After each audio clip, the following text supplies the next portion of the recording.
प्रणाम। मैं इंग्लैंड देश से आई हूँ। मेरी जन्म स्थान वहाँ है और मेरा नाम लूसी गेस्ट है। और इंग्लैंड में मैंने ऑक्सफोर्ड विश्वविद्यालय से metallurgy and science of materials का पढ़ाई किया। अंडर ग्रेजुएशन पोस्ट ग्रेजुएशन किए हैं, पढ़ाई किए थे ऑक्सफोर्ड में। जी। अच्छा। गाये गणपति जगवंदना कृपा सिंधु सुंदरे सबलायक गाये गणपति जगवंदना। तो संस्कृत पढ़ना शुरू किए थे, लिखना शुरू किए थे, क ख ग इत्यादि शुरू किए थे और उसमें बड़ी आनंद आते थे। और फिर रुचि बढ़ते फिर एक दिन 2006 में मैंने संस्कृत विश्वविद्यालय संपूर्णानंद संस्कृत विश्वविद्यालय में प्रवेश किए। फिर शास्त्री आचार्य और पीएचडी किए हैं। शास्त्री आचार्य और पीएचडी तीनों चीज। क्योंकि संस्कृत आपका मूल विषय रहा है, कुछ संदेश संस्कृत भाषा में। अहम इंग्लैंड देशतः गतवती, तत्र ऑक्सफोर्ड विश्वविद्यालये अध्ययनं कृतवती, परन्तु तस्मात् कोऽपि आनन्दः न प्राप्तवती एवं सुखं न प्राप्तवती। अतः कृपया सर्वेषां कृते किंचित संस्कृतस्य अध्ययनं कुर्वन्तु। मैंने देखा है जो भारतीय संस्कृति है, सनातन धर्म, ये पूरा वैज्ञानिक है। हिंदू धर्म से कुछ अच्छा नहीं है। कैसे? क्योंकि जो मूल शब्द है हिंदू, इसका अर्थ है हिंसयाः दूर्यते यस्य हृदयम् इति स हिंदू। मतलब जो मन से, हृदय से किसी को दुख नहीं दे सकते, मतलब दुख देने से दूर रहते हैं, उनसे कहते हैं हिंदू। तो वो एक जीवन पद्धति है। मेरे पास बहुत पैसा था, जितना हम खर्च नहीं कर सकते थे, पर जो अंदर संतुष्ट वो नहीं थे, बिल्कुल नहीं। एकदम रिक्त लग रहे थे अंदर। और भारत इतना दिव्य है। भारत मैंने बाह्यम रचित भारतम प्रकाशेन युक्त इति भारतम, जो प्रकाश से युक्त है, मतलब विद्या। इतने लोग विदेश से क्यों आते हैं? कुछ है यहाँ, इसलिए सुविधा के लिए नहीं आ रहे हैं, विद्या के लिए आ रहे हैं, शांति के लिए आ रहे हैं। कहाँ से आए हूँ और किस प्रकार अब रहती हूँ, मेरी पूरा जीवन बदल गए हैं। मैं अब खुश हूँ। नमस्कार दोस्तों, मेरा नाम है गौतम और इस वक्त मैं मौजूद हूँ विश्व की योग राजधानी ऋषिकेश में। मैं लगातार आपको विभिन्न प्रकार के साधु, संत, महात्मा, तपस्वी, साधकों के साथ संवाद श्रृंखलाएं दिखाता हूँ। आज उसी संवाद श्रृंखला के बीच हमारे साथ एक माता जी हैं, जो कौन से देश से हैं, कहाँ से आई हैं, क्या नाम है, वो सब जानेंगे। माता जी बहुत बहुत स्वागत है आपका। प्रणाम, धन्यवाद। मैं इंग्लैंड देश से आई हूँ। मेरी जन्म स्थान वहाँ है और मेरा नाम लूसी गेस्ट है, पर मेरे गुरुजी ने हमको नाम भी दिए गए हैं दिव्य प्रभा। और इंग्लैंड में मैंने ऑक्सफोर्ड विश्वविद्यालय से metallurgy and science of materials का पढ़ाई किया। अंडर ग्रेजुएशन पोस्ट ग्रेजुएशन और पोस्ट ग्रेजुएशन में शोध भी किए हैं। इसके बाद मैं नौकरी किए हैं और फिर सन 2000 में भारत आई हूँ। वहाँ पे कौन से विश्वविद्यालय में? वो ऑक्सफोर्ड विश्वविद्यालय में पढ़ाई किए थे। ऑक्सफोर्ड में जी। अच्छा। तो सन 2000 में भारत आ गए, फिर यहाँ पे क्या किया? तो शुरू में साधना, योग दर्शन, सनातन धर्म की अन्य शास्त्रों का पढ़ाई कर रही थी, थोड़ी हिंदी, थोड़ी संस्कृत पढ़ रही थी। और फिर सन 2006 में मैंने संस्कृत विश्वविद्यालय संपूर्णानंद संस्कृत विश्वविद्यालय में प्रवेश किए थे, प्रमाण पत्र में। उसको 18 महीने में कंप्लीट किए। फिर शास्त्री आचार्य और पीएचडी किए हैं। शास्त्री आचार्य और पीएचडी तीनों चीज। तो जो ग्रेजुएशन और पोस्ट ग्रेजुएशन पीएचडी कौन से सब्जेक्ट में करा? ये प्राचीन व्याकरण में।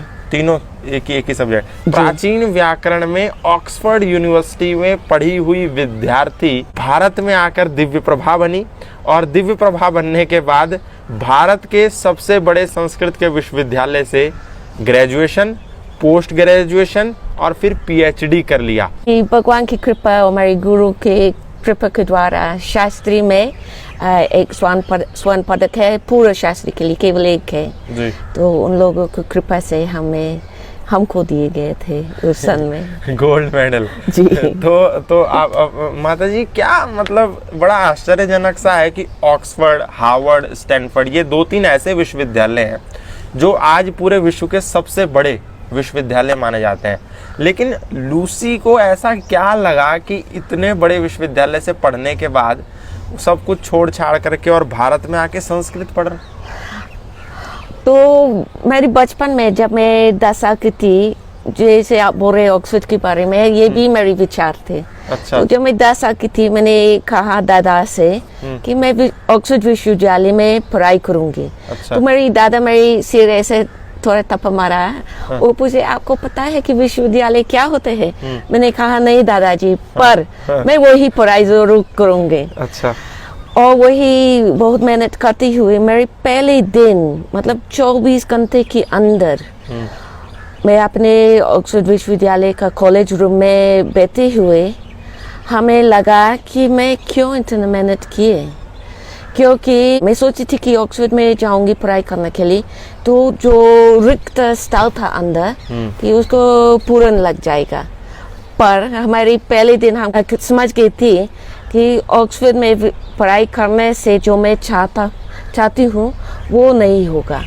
तो फिर हमेशा मैं और पर्वत और ऊंचे पर्वत पढ़ते हुए सोचते कि इससे होगा, नौकरी से होगा, ऐसे नौकरी से होगा। जैसे न्यूयॉर्क और लंदन में अमेरिकन इन्वेस्टमेंट बैंक्स में काम कर रही थी। पर एक समय आए थे कि जब मेरे हाथ में समृद्धि थे, जो लोग आजकल सोचते हैं ये होगा तो जीवन बहुत परफेक्ट हो जाएगा, सब चीज था मेरे पास, पर जो अंदर संतुष्ट वो नहीं थे, सेटिस्फैक्शन बिल्कुल नहीं, एकदम रिक्त लग रहे थे अंदर। और ये रिक्तता खत्म हुआ था एक दिन में। एक शाम को मैं एक साधनाशाला में गए थे। कहाँ पे था? इंग्लैंड में एक दिल्ली लंदन के बाहर था। अच्छा। हमारी मन इतना है यहाँ हमको उसका नाम को याद भी नहीं है। और वहाँ फॉरेस्ट में उसका साधनाशाला था, पर ना उसका नाम जान रही थी मैं, केवल जानती थी ये लोग मेडिटेशन करते थे। कौन सी धर्म के लोग हैं कोई जानकारी नहीं थी, लेकिन वही बैठ कर आंख बंद करते हुए मेरी पूरे जीवन बदल गए थे उस रात। जैसे हमको लगती थी उस रात को मेरे जीवन बदल गए। और अगले दिन से हमेशा मैं ध्यान के लिए जाती रहती थी। और वही जाते हुए धीरे धीरे हमको समझ गए कि ये लोग सनातनी लोग हैं। अच्छा। और फिर वहाँ पतंजलि योग दर्शन पढ़ाई शुरू किए थे। और मैं धीरे धीरे संस्कृत के बारे में थोड़े जानकारी ले रही थी। और मैं समझ रही थी कि ये मेरा जीवन है जो मैं हमेशा क्योंकि उस दिन जब मैं गए थे वहाँ एक बड़ी प्रश्न था मेरे अंदर कि मैं कौन हूँ, मैं किस लिए हूँ। और ये प्रश्न ऐसे चल रहे थे। और उस रात को ये प्रश्न हमको मिल गए थे उत्तर। और फिर इसके बाद ऐसे कोई प्रश्न दोबारा जीवन में आए नहीं। तो ये कौन सा सन की बात थी जिस दिन आप ध्यान करने गई? ये 1999 थे। 1999 की। उस समय आपकी उम्र कितनी होगी? उस समय या तो मैं 28-29 थे। शादी हो गई थी? नहीं। अच्छा। नहीं, मैं हमेशा कुछ खोज रहे थे जो नहीं पा रहे थे। अच्छा। तो माता जी अब लगता है कि जिस रास्ते को आपने चुना उस रास्ते ने आपका जो खाली स्थान है वो पूरा भरा है। और इसके लिए मैं हमेशा सारे ऋषि मुनियों को और मेरे सारे गुरु, हमारे अध्यापक को धन्यवाद करती हूँ कि ये हमको दिशा दिखाए हैं। और आज भी हमको पढ़ाते रहते हैं, क्योंकि मेरी पढ़ाई भी पूरा तो नहीं हुआ है। अच्छा। अभी और पढ़ाई भी करना है। तो मैंने देखा है जो भारतीय संस्कृति है, सनातन धर्म जो है, अगर उसको फॉलो करोगे ये पूरा वैज्ञानिक है। ऐसे करोगे तो हर व्यक्ति कोई भी स्थिति में है जीवन में सुख और शांति पा सकते हैं, असली विद्या पा सकते हैं। मैंने देखा हिंदू धर्म से कुछ अच्छा नहीं है। कैसे? क्योंकि जो मूल शब्द है हिंदू, इसका अर्थ है हिंसायाः दूर्यते यस्य हृदयम् इति स हिंदू, या कह सकते या हिंसायाः दूर्यते यस्य चित्तम इति स हिंदू। मतलब जो मन से, हृदय से किसी को दुख नहीं दे सकते, मतलब दुख देने से दूर रहते हैं, उनसे कहते हैं हिंदू। तो वो एक जीवन पद्धति है, इसलिए इसमें कन्वर्शन नहीं होते हैं, क्योंकि स्वभाव से होते हैं। आप हैं हिंदू क्योंकि आप किसी को कष्ट दे नहीं सकते और देख भी नहीं सकते। इसीलिए आपको किसी ने जबरदस्ती कह के नहीं बोला लूसी हिंदू बनो? नहीं, कभी कोई भी नहीं बोला है। हो नहीं सकते। ये खुद ही हमने देखा है कि इसमें कुछ है कि हमें इस रास्ते से रहना है। अच्छा माता जी, आप देखते होंगे कि भारत के लोग अब पाश्चात्य देशों की ओर भाग रहे हैं। सबकी इच्छा है कि हम अमेरिका जाएं, सबकी इच्छा है लंदन जाएं, सबकी इच्छा है हम स्विट्जरलैंड जाएं, वहाँ जा कर के पैसा कमाएं। और आप जैसे अनेकों उदाहरण हैं वो छोड़ करके यहाँ आ रहे हैं। तो यहाँ से जाने वालों को आप क्या कहेंगी? मैं कहूँगी कि भगवान की कृपा से हमें छोटी उम्र में समझ आई थी कि पैसे से कुछ नहीं होते। मेरे पास बहुत पैसा था, जितना हम खर्च नहीं कर सकते थे, पर उस समय हम समझ गए थे कि सुख की साधन पैसा नहीं है, सुख के साधन खुद ही यहाँ है। इसलिए प्राचीन काल से गुरुकुल की पद्धति में भारतीय का शिक्षा में सबसे पहले अपने को पहचानने के लिए बोलते थे और सिखाते थे। और कोई दूसरे देश जाने में कोई दोष तो नहीं है, दूसरी भाषा सीखने में कोई दोष नहीं है। लेकिन भारत में नहीं, बाह्यम रचित भारतम प्रकाशेन युक्तः इति भारतम, जो प्रकाश से युक्त है, मतलब विद्या इस देश में, इस परंपरा में है, जो आपको खुद ही सुख शांति पा सकते जहाँ भी, कहीं भी हो जाएंगे, लेकिन आप हमेशा अंदर सुख और शांति से रह सकते हैं, क्योंकि जो संस्कार है वो वैज्ञानिक है।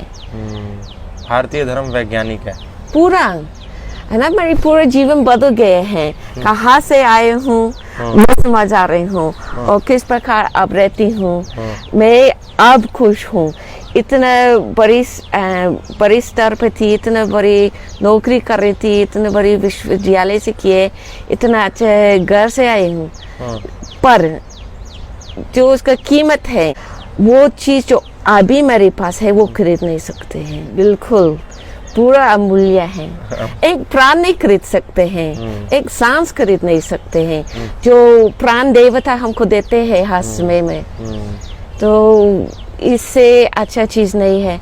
और भारत इतना दिव्य है कि आप पूरे जीवन तीर्थ स्थल और जगह जगह जा सकते हैं। भारत में पूरा जीवन बीत जाएगा और तभी भी पूरा देखा नहीं है।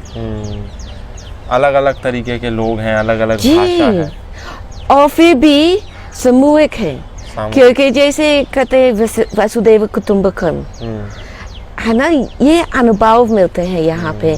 इतने लोग विदेश से क्यों आते हैं? कुछ है यहाँ इसलिए, है ना। सुविधा के लिए नहीं आ रहे हैं, विद्या के लिए आ रहे हैं, शांति के लिए आ रहे हैं।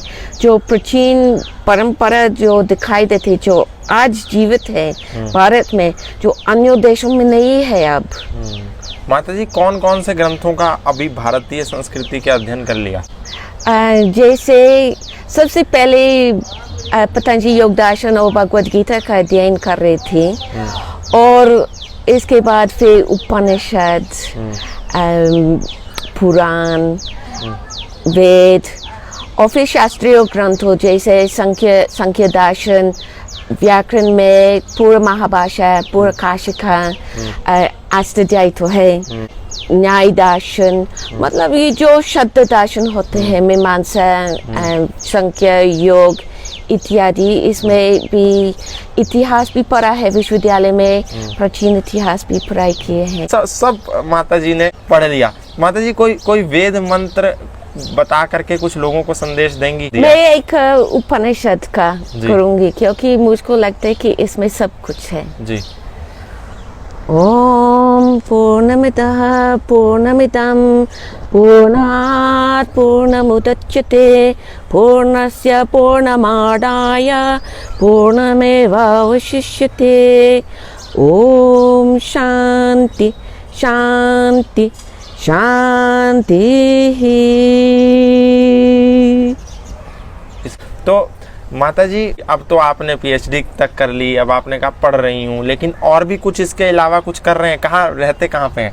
मैं काशी में रहती हूँ, एक गुरुकुल में। अच्छा। तो भगवान की कृपा से हम लोग मौका मिला है इस पूरे परंपरा में रहने के लिए।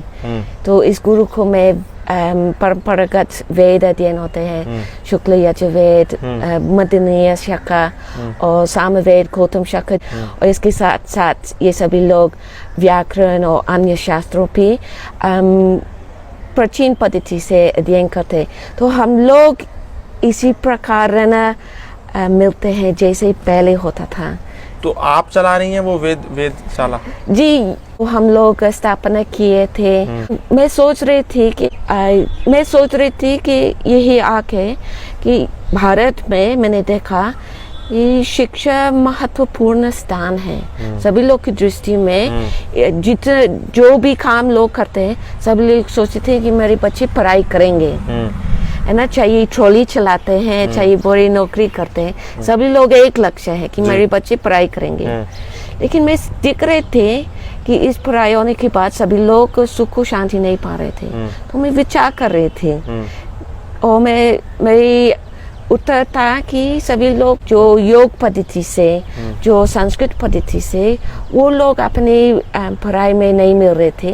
तो इसके लिए हम सोच रहे थे कि लोग के लिए ये बना दें, ये संस्कृत की शिक्षा। हाँ, जो पूरा परमगत का शिक्षा, पर इसके साथ ही साथ कंप्यूटर का अध्ययन भी कर सकते हैं, इंग्लिश का पढ़ाई भी कर सकते हैं। पर जो आनंद हमने मिला था संस्कृत की पढ़ाई में, जो मैंने ऑक्सफोर्ड विश्वविद्यालय में नहीं पाई, हम सोचे कि सभी लोग को ये मौका होना चाहिए। हाँ, तो इसलिए आपने संस्कृत गुरुकुल की स्थापना कर दी। जी। तो अभी आप भी खुद पढ़ाती हैं वहाँ पे कुछ सब्जेक्ट? जी। क्या क्या? मैं व्याकरण और योग और योग दर्शन भी सिखाती हूँ। तो सिर्फ खुद पीएचडी करने के बाद खत्म नहीं किया, गुरुकुल की स्थापना कर दी काशी में।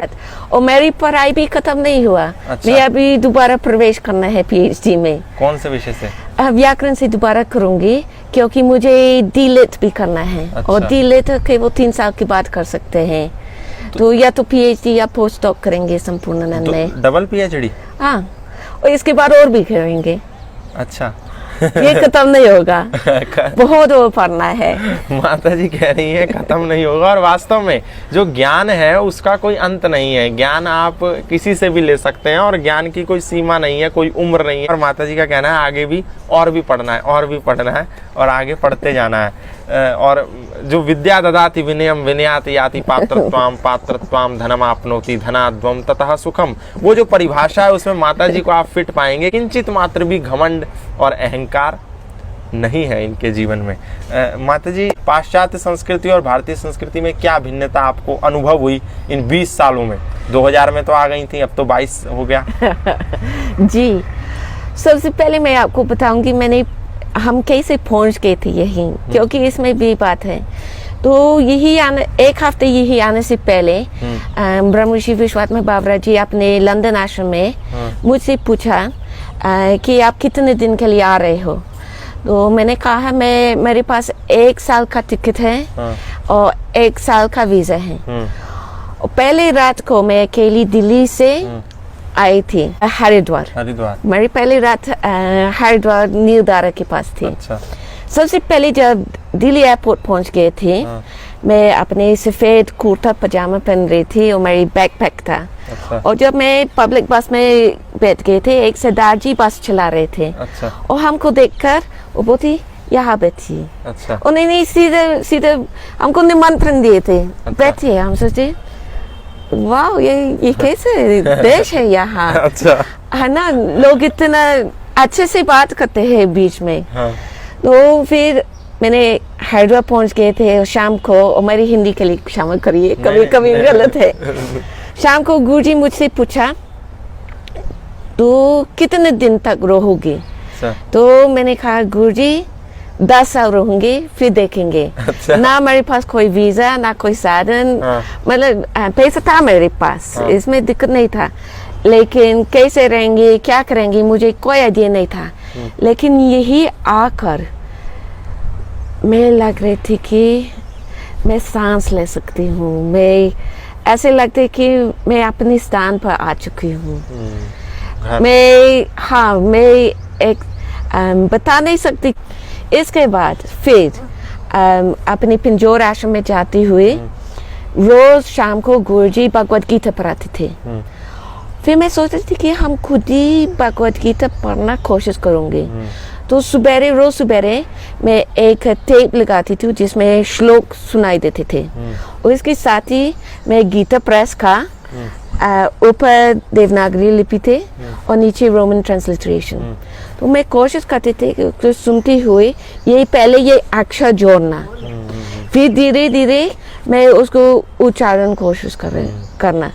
लेकिन केवल इतना करने से इतना गंभीर शांति अंदर पा रहे थे, और ऐसे लगते कि अंदर से विद्या का विकास हो रहे थे। कि मैं सोच रही थी कि आगे वो अक्षर पढ़ने से और ध्वनि सुनने में इतना पा जाते तो संस्कृत पढ़ने में क्या होगा जी।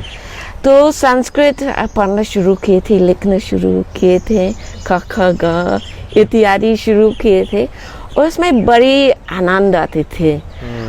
और फिर रुचि बढ़ते फिर एक दिन मैं सोच रही थी कि मैं विश्वविद्यालय में पढ़ाई करूँगी, और मैं कोशिश किए थे, काशी गए थे, संपूर्णानंद में दौड़ते 10 दिन के बाद मेरी प्रवेश हुआ। मैं गए थे विदेश, नए वीज़ा लेके आए थे और पढ़ाई शुरू किए थे। तो संस्कृत किस लिए मैं इतना महत्व रख रही हूँ, क्योंकि मैंने देखा लोग कहते संस्कृत देव भाषा करने से देव भाषा नहीं बनते हैं। देव भाषा है एक कारण, किस भाषा से मुनि ऋषियों व्यक्त किए उनकी बात संस्कृत से। और मैंने खुद ही देखा है कि संस्कृत ऐसे विशेष शक्ति है जो आपको खुद ही परिवर्तित करते हैं। तो संस्कृत एक यंत्र कहिए जो आपको सुख शांति दे सकते, एक साधन है। और भी ये एक्सीडेंट से नहीं है कि सारी मंत्रों संस्कृत में है। मननात्रयतीति मंत्र, मनन करने से सुरक्षा करते हैं मंत्र। तो हम लोग अपनी भारतीय संस्कृति में और संस्कृत में सारी साधन दिए गए हैं। जब आप लूसी गेस्ट थी तो आप कौन से संप्रदाय से ताल्लुकात रखती थी, किससे बिलोंग करती थी? असल में मैं बिलोंग नहीं करती थी। अच्छा। क्योंकि बचपन में मेरी माँ एक ईसाई वाली थी। अच्छा। और मेरे पिताजी हर धर्म मानते थे, उन्होंने बराबर दिखते थे सबको। अच्छा। और मेरी माँ वो एक कैथोलिक थी। अच्छा। तो इस कारण से वो हमको कैथोलिक स्कूल में भेजा, हम लोग क्लासेस करती थी। और ये हम लोग सिखाती थी ईसाई के धर्म के बारे में। एक दिन ये लोग सिखा रहे थे पाप। उन्होंने कहा था कि अगर संडे को आप चर्च नहीं जाओगे तो पाप हो गए। तो हम सोच रहे थे, मैं हाथ उठाए, मैंने कहा मान लीजिए किसी कारण से आप चर्च नहीं गए थे संडे को, कोई बहुत जरूरी काम था, तो आपने मंगवा गए, तभी भी पाप? उन्होंने बोला हाँ। मैं खड़ी होके मैंने कहा भगवान ऐसे नहीं बोल सकते हैं, ये कोई इंसान नहीं बोला है, भगवान अंदर होते हैं, ऐसे नहीं कहेंगे। मैंने कहा हाँ भगवान मेरे अंदर है, मैं तुम्हारे नियम को नहीं चाहिए, मैं ईसाई नहीं बनूंगी। अच्छा। ऐसे किए थे, सभी लोग बहुत परेशान हो गया मुझसे। लेकिन ये लोग फिर मेरे पेरेंट्स को बुलाया और बात हो रहा था हमको स्कूल से निकालना। अच्छा। फिर जब ये लोग मेरे पेरेंट्स को बताया क्योंकि मेरे माता पिता बहुत डर गए कि मैंने क्या किए कि इसी प्रकार बुलाया। और तो जो नन थे बोले थे कि लूसी ने बहुत गलत काम किए हैं। तो मेरी माँ सोची क्या गलती किए हैं। तो वो बोल रहे हैं, लूसी बोल रहे हैं कि वो ईसाई नहीं बनाएंगे अपने को, वो संस्कार नहीं करेंगे। मेरी माँ को क्रोध आई, वो तो इसके लिए हमको बुलाए गए हैं। ठीक है, मेरी लड़की को ऐसा ही नहीं बनाएंगे, लेकिन मैं जानती हूँ कि मेरी लड़की भगवान को मानते हैं और जो भी उसका संप्रदाय है वो पाएंगे अपने संप्रदाय। तो लास्ट में कुछ, क्योंकि संस्कृत आपका मूल विषय रहा है, कुछ संदेश संस्कृत भाषा में। ठीक है। अहम इंग्लैंड देशतः गतवती और तत्र ऑक्सफोर्ड विश्वविद्यालये अध्ययनं कृतवती एवं तदनन्तरं संयोगरूपेण नौकरी कृतवती, तस्मिन् संयोगरूपेण रूप्यकाणि प्राप्तवती, परन्तु तस्मात् कोऽपि आनन्दं न प्राप्तवती एवं सुखं न प्राप्तवती। यतोहि अहं दृष्टवती यदि जीवने अहं स्वयं न जानामि तर्हि कदापि सुखं न प्राप्तुं शक्नोमि। यदि अहं भारतीयसंस्कृतेः माध्यमेन गच्छामि, वैज्ञानिकरूपेण अहं सुखं प्राप्तुं शक्नोमि, अहं ज्ञानं प्राप्तुं शक्नोमि। यदि अन्तरः रिक्तो भवति तदा कदापि कुशलिनी न भविष्यामि, कोऽपि न भविष्यन्ति। अतः मम विचारः, मरा प्रेरणा अस्ति, कृपया सर्वेषां कृते किञ्चित् संस्कृतस्य अध्ययनं कुर्वन्तु, तथा सुखं प्राप्तुं शक्यते, शान्तिं प्राप्तुं शक्यते। नमो नमः। प्रणाम्यते मया। मैं सार रूप ही बता देता हूँ। माता जी ने कहा कि शांति और सुख चाहिए तो थोड़ा थोड़ा संस्कृत या थोड़ा थोड़ा भगवत गीता इत्यादि ग्रंथों का अध्ययन करें, बाकी सब भी करते रहें, लेकिन शांति और सुख के लिए थोड़ा सा ये काम ज़रूर करें। माता जी, लास्ट में कुछ 2-4 पंक्तियाँ किसी भी भजन की।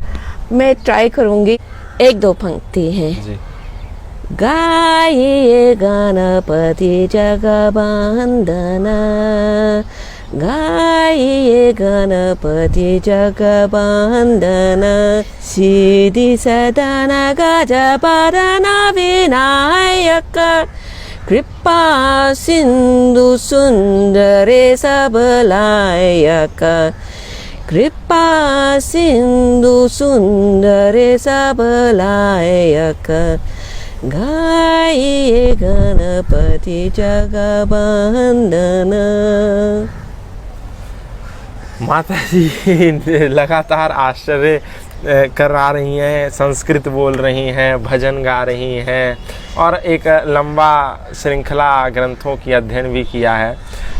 मैं तो बहुत आश्चर्यचकित हूँ और माता जी की प्रशंसा में मेरे पास शब्द नहीं है कि आपके लिए मैं क्या कहूँ। अब मुझे कुछ नहीं बोलना है माता जी के बारे में। आपने खुद देखा, माता जी के हर पक्ष को देखा, चाहे वो संस्कृत हो, हिंदी हो, संस्कृति का प्रेम हो। आपको लूसी से साध्वी दिव्य प्रभा बनी, आपको माता जी कैसी लगी? इनके जीवन यात्रा की कौन सी बात आपको सबसे ज़्यादा अच्छी लगी? भारतीय संस्कृति के विषय में इनके द्वारा बताई गई कौन सी बात आपको सबसे ज़्यादा अच्छी लगी, ये आप हमें कमेंट बॉक्स में ज़रूर बताएंगे। आज ऋषिकेश से एक साधु श्रृंखला में इतना ही। फिर मिलेंगे किसी नए साधु, किसी नए महात्मा के साथ। तब तक के लिए धन्यवाद, नमस्कार। धन्यवाद भैया। ठीक था? हाँ, जो आपको ठीक लगता है वो ठीक है।